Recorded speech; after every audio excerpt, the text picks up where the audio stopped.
Good evening, good morning, good afternoon, dear audience.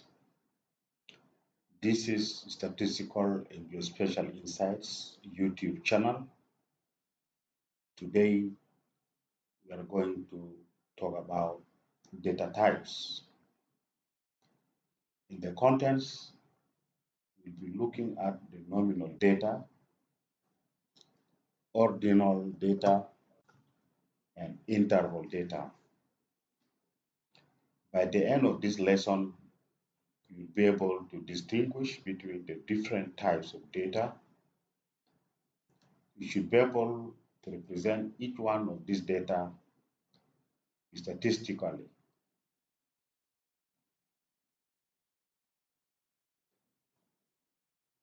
Uh,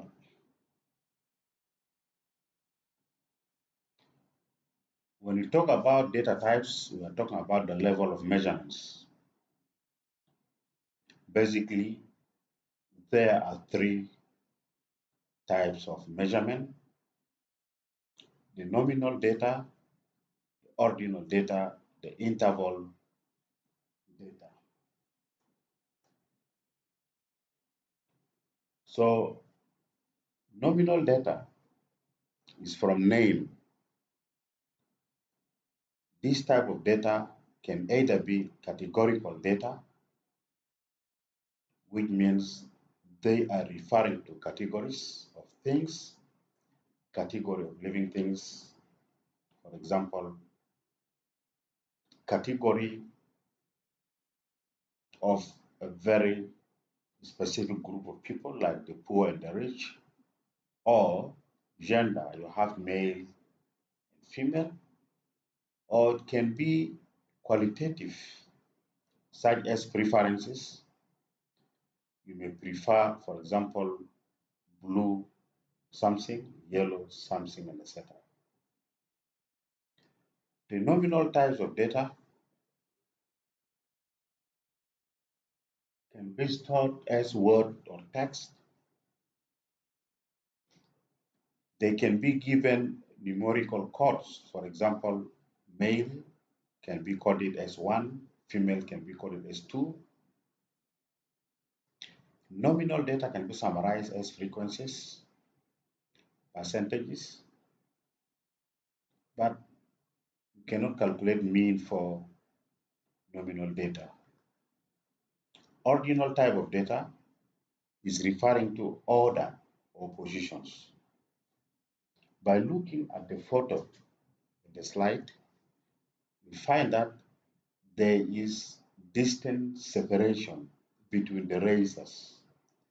The first race is separated by a distance from the second racer and the third and etc. The distance between the first and the second is not the same as the distance between the second and the third and etc. Interval data, these are quantitative data which are measured on numerical scale. They have equal meaningful intervals between data points, but true zero does not exist. For example, in temperature, the difference between 20 degrees Celsius and 30 is the same as between 50 and 60. But zero does not mean that there is no heat. Another example is seen in calendar of years, which means that when you have year zero, it does not mean that there's absence of time, and etc. Why should we understand the level of measurement? Understanding the different level of measurement will help us to determine what type of summary statistic should be according to the data, what type of graphs should the data be represented in, what type of analysis should we use to analyze the data. When you look at the different representation of the data graphically, we start by looking at the nominal data. The nominal data can be represented as pie chart, bar chart, whereas the ordinal data can only be represented as chart. There is no any other representation. For the interval data, all the possibilities are there. In summarizing data, nominal data can only be summarized as frequencies and proportions.